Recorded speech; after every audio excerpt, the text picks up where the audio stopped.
First WhatsApp ನ open ಮಾಡ್ಕೊಂತೀರಾ. ಇಲ್ಲಿ ನಿಮಗೆ ಇಲ್ಲೊಂದು ಆಪ್ಷನ್ ಕೂಡ ಇದೆ, ಅದು ಮೆಟಾ ವೆರಿಫೈ ಅಂತ ಇಲ್ಲೊಂದು ಆಪ್ಷನ್ ಎನೇಬಲ್ ಆಗಿದೆ. ಸೊ ಇದರಲ್ಲಿ ಫಸ್ಟ್ ನೀವು ಇಲ್ಲಿ 3 ಡಾಟ್ಸ್ ಮೇಲೆ ಕ್ಲಿಕ್ ಮಾಡ್ಬೇಕಾದ್ರೆ ಕ್ಲಿಕ್ ಮಾಡಿದ್ರೆ ನಿಮಗೆ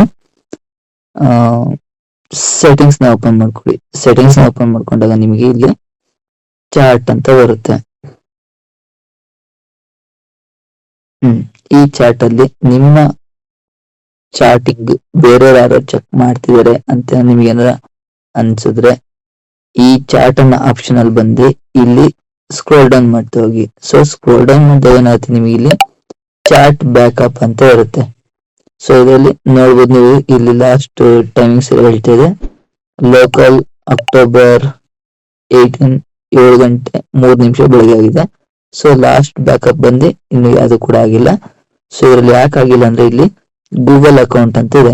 ಸೊ ಈ ಗೂಗಲ್ ಅಕೌಂಟ್ ನ ನಾನು ಯಾರು ಒಂದೊಂದು ಸೆಲೆಕ್ಟ್ ಮಾಡಿದೆ ಅಂದ್ರೆ ಸೊ ಆ ಗೂಗಲ್ ಅಕೌಂಟ್ಗೆ ಆಟೋಮೆಟಿಕ್ಲಿ ಆಗಿ ನನಗೆ ಚಾಟ್, ನನ್ನ ಚಾಟಿಂಗ್ಸ್ ಏನ್ ನಾನು ಚಾಟ್ ಮಾಡಿರ್ತೀನಿ, ಯಾರ ಹತ್ರ ಚಾಟ್ ಮಾಡ್ತೀನಿ, ಏನು ಎತ್ತ ಪ್ರತಿಯೊಬ್ರಿಗೂ ನಾನು ಯಾರ್ಯಾರು ಮೆಸೇಜ್ ಮಾಡ್ಲಿ, ಏನೇ ಮಾಡ್ಲಿ, ಆಡಿಯೋ ಕಾಲ್ ಅಥವಾ ವಿಡಿಯೋ ಕಾಲ್ ಏನೇ ಮಾಡಿದ್ರು ಕೂಡ ಇದರಲ್ಲಿ ಎಲ್ಲದು ಸೇವ್ ಆಗ್ತಾ ಹೋಗುತ್ತೆ. ಯಾರಿಗೆ ಇಲ್ಲಿ ನೀವು ಗೂಗಲ್ ಅಕೌಂಟ್ ಯಾರನ್ನು ಸೆಲೆಕ್ಟ್ ಮಾಡ್ತೀರೋ ಅವರಿಗೆ ಅದೆಲ್ಲ ಸೇವ್ ಆಗ್ತಾ ಹೋಗುತ್ತೆ.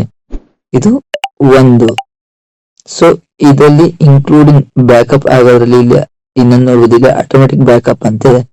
ಸೊ ಇದರಲ್ಲಿ ಯಾರು ಅಲ್ಲಿ ಗೂಗಲ್ ಅಕೌಂಟ್ ಸೆಲೆಕ್ಟ್ ಆಗಿರೋ ಡೈಲಿ ಅಂತ ಕೊಟ್ಟಿದ್ರೆ ನಿಮ್ಮ ಅಕೌಂಟ್ ನಿಮಗೆ ಗೊತ್ತಿಲ್ಲದೆ ಅವರಿಗೆ ಡೈಲಿ ನೀವು ಚಾಟಿಂಗ್ ಹಿಸ್ಟ್ರಿನ ಡೈಲಿ ಬ್ಯಾಕಪ್ ಮಾಡಿ ಕಳಿಸ್ತಾ ಇರುತ್ತೆ. ಸೊ ಅದರಲ್ಲಿ ಇನ್ಕ್ಲೂಡಿಂಗ್ ವಿಡಿಯೋಸ್ ಬೇಕಾ ಅಥವಾ ಬ್ಯಾಕಪ್ ಯೂಸಿಂಗ್ ಸೆಲ್ಯುಲರ್ ಮೀನ್ಸ್ ಇದು ಏನಿದೆ ನಿಮ್ಮ ಇಂಟರ್ನೆಟ್ ನ ಅಕ್ಸೆಪ್ಟ್ ಮಾಡುತ್ತೆ.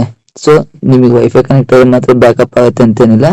ಸೊ ನಿಮ್ಮ ಮೊಬೈಲ್ ಡೇಟಾ ಆನ್ ಮಾಡಿದ್ರು ಕೂಡ ಅದೇನತ್ತೆ ಬ್ಯಾಕಪ್ ತಗೊಂತ ಹೋಗುತ್ತೆ. ಸೊ ಇದು ಒಂದು.